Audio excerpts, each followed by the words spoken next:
Hey, this is Rick with Social Good Software. In this short demo, I'm going to be walking you through the process of batch processing records to be able to remove email addresses from those records. So this is a great handy way for you to be able to stay on top of your data, make sure you have clean, consistent data inside your database. You can do this exact same process with the deduper application, but it's on a one-by-one record. And what that means is just you have to go in and click on each record individually to remove the email address. So what we're going to be doing here is we're going to be going through the process of doing the exact same thing, but in batch. So what that means is we don't have to go through each record at a time. We're just going to process all of them in one go. So batch will go ahead and take care of a lot of those things for us. So just in summary, just so you make sure we're all on the same page of what this is doing. So inside the deduper application, you have the ability to detach an email address. So let's just say, for example, you have 5 records. Okay, so you essentially would have your 5 records here. And inside of those 5 records, you would have to then manually go into each record. Let's do 4. Here we go. And then finally number 5. And then inside the record, you will see a little button that says detach email. So what you would have to do inside the deduper application is you would have to go into each of these buttons and click on the button to detach the email, right? So if you have 5 emails, it's no big deal. But if you have thousands of emails you got to go remove, then it becomes a little bit more tedious to do. So there's another tool that we have that takes those exact same 5 records. So we still have our 5 records, right? Our 5 records have not changed. However, instead of going one at a time, we're going to upload a spreadsheet.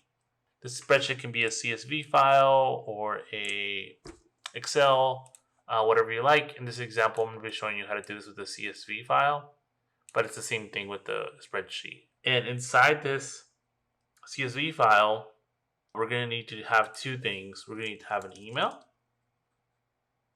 and we need to have a system record ID. So we just need those 2 things in order for us to be able to process these 5 records without having to go on each button and click on them, right? So that's the goal there. So pretty much you just need this and that. Now, very important, only upload the files you want to remove the email from. So I cannot stress this enough. If you upload your spreadsheet with files if you do not want to remove the emails from, then it will remove them. So it's really important that you only upload the file, the spreadsheet rows. So only upload the rows you want to remove the email from. It's really important that you only do it for the ones you want to remove the email from. All the other ones, you do not want to do that, because the entire point here is we're getting rid of this step over here, right?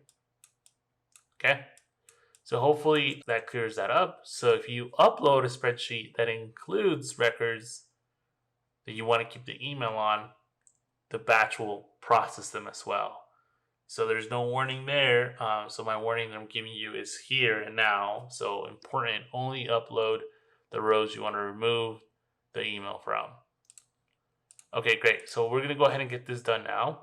Okay, great. So I have my spreadsheet here, and you can see here we have the system record ID and the email. Those are the only 2 columns we need. These other columns with first name, last name, we don't really need. And if your spreadsheet has other ones, what I recommend here is that you just delete them. So that way you understand, like, this entire list is going to get batch processed, and it has the email and the system record ID. All right, and the system record ID is just the ID for the constituent record. So I'm going to go ahead and close this now. And I'm going to head over into development. Okay, we're going to do data imports. Great. And we're going to go ahead and create a data import. And then now we have to name it. So I'm going to click next. And then you get to choose how you want to do this. So I'm going to do it via file upload. Next. And then you get to select what you want to do. So in this case, I want to detach email address from constituents. Click next. And then you get to ask who you're going to email. So I'm going to go ahead and email myself here. So I'm going to type in my info. Okay, great. And I'm going to go ahead and click on next. And then I'm going to go ahead and click on create data import. There we go. So remove email addresses. So I'm going to click on this one now. Then it's going to ask you to drag and drop your file. If you don't see this screen, just click on settings and it'll take you to it. So I'm going to go ahead and drag it and drop it in here. There we go. And you'll see here, it's going to email me once it's done. And we're going to detach the email addresses from the constituents. And now those are, and then now you'll see the two required fields. The email address, it's just email, and the system record ID, which is just SID. Now these columns are just coming from my spreadsheet. So if you have your columns named something differently, you'll see those values here. Okay, so I'm going to go ahead and click on Save Settings. And now that we have saved that, now we're going to go ahead and preview the data, make sure everything looks good. As you can see here, it's just email and system record ID. If you added other columns, you will see them here, but in our example, we don't need anything else besides this data. So everything here looks pretty good to me. So I'm going to go over to activity, and I'm going to go ahead and click on batch import. Now, once you hit batch import, it's going to go ahead and start removing the emails from everybody. So if you have someone in here you do not want to remove the email from, what I recommend you to do is to download the CSV file and delete that row. So this is going to be removing the email addresses from everybody here. So it's of importance that you review this list and make sure that you're okay with the removal of that email address. So I'm good with that. So I'm going to go ahead and click on batch import, and you'll see this little warning here. You're about to schedule a batch process. This will schedule to run in the background. It could take 15 to 30 minutes to complete depending on the size of your data. And then it gives you a little warning. This action cannot be stopped. Please make sure you appropriate backups of your data before proceeding. This is a batch process. We'll process everyone on the preview tab.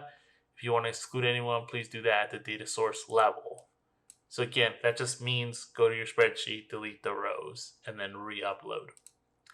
If you have notifications enabled, you will get an email notification that the process is completed. All activity will be logged under the activity tab for you to review. So I'm going to go ahead and schedule that. And then that's pretty much it. Now the batch process has been scheduled. You don't have to wait on this page. You can go back and work on other stuff. But if you do want to check on the status, you can go here. And then you'll see here that it's currently processing. And it will show you all of the ones that have been removed. And if there's any errors, you'll see this little triangle on the left-hand side of any errors that might have happened. But you can just click on activity and it will give you more data. And that's pretty much how that works. So pretty much what will happen now is that this will be processing in the background. And you'll get an email notification once it actually has completed. If you want to keep tabs on it, you can always go to activity. And you can, again, see all the activity here of all of the data that's being processed. Now for the ones that were failed to remove, there could be a wide range of reasons. Everything from revenue being attached or the email address no longer existing. There's many reasons of why. What I recommend you to do for the ones that failed is just to pull them up inside of the Altru, and then it will tell you specifically why it failed. And that's going to go ahead and do it here for me. Once again, this is Rick from Social Good Software. Hopefully you found this video helpful. We're always looking to improve and make things better. If something was not clearly explained in this video, or maybe you just are still a little bit confused and have some additional questions that we didn't talk about in the video, don't worry, we're here to help. Please go over to socialgoodsoftware.com/feedback. You're able to provide us feedback on this training. You're able to provide us feedback on the software. We're always looking to improve. So if you have any suggestions, please reach out to us. Again, socialgoodsoftware.com/feedback. You'll be able to go ahead and share your thoughts with us, and we're always happy to help.